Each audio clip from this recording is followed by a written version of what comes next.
Hey friends, I wanted to tell you a little bit about a dynamic warm-up, which we always do at the beginning of any Unstill Life workout.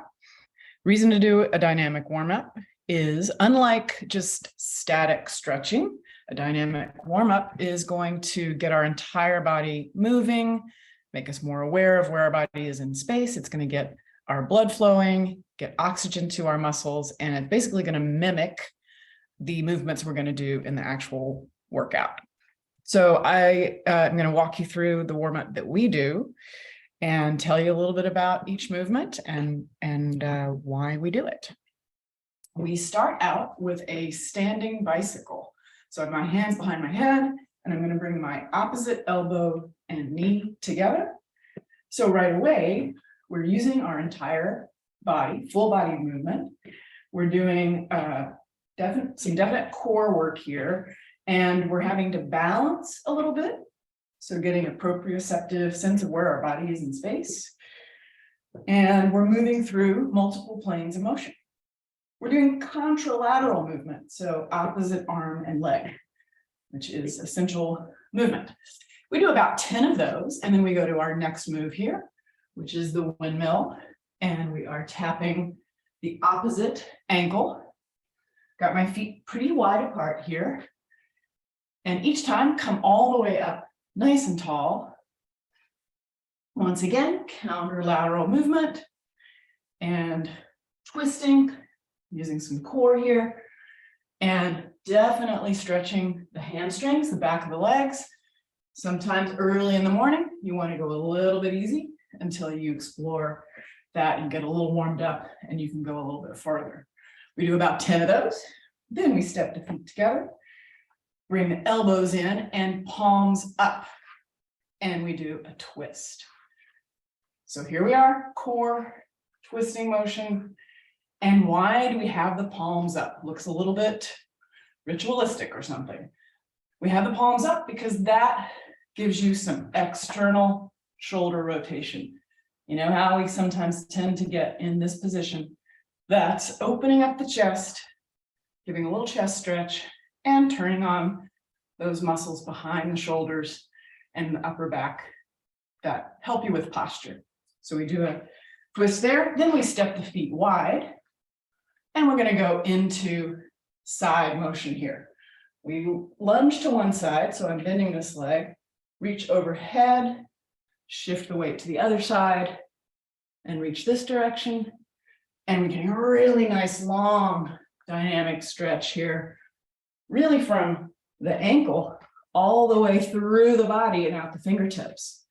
So I encourage you to do a big sweeping arm here and bending the knees side to side. We do that about 10 times. And then we step the feet to about shoulder or a little farther apart than shoulder distance. And we do 10 squats. Squat, basic movement.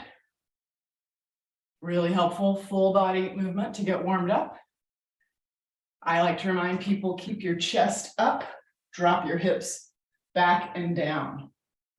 When you're first getting going, early in the morning, you might just want to do some demi squats at first, get everything warmed up, and then as you're doing 10 of them, try to go a little lower, eventually breaking that parallel so you actually go a little lower than your knees.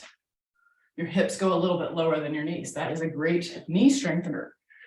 Finally, we go to lunges, alternating sides.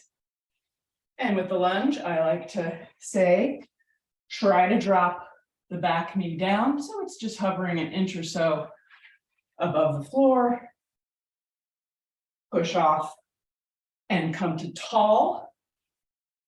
And when we're doing the lunges, we add a variety of upper arm and elbow and wrist movements. We start with biceps curls, bending the elbows.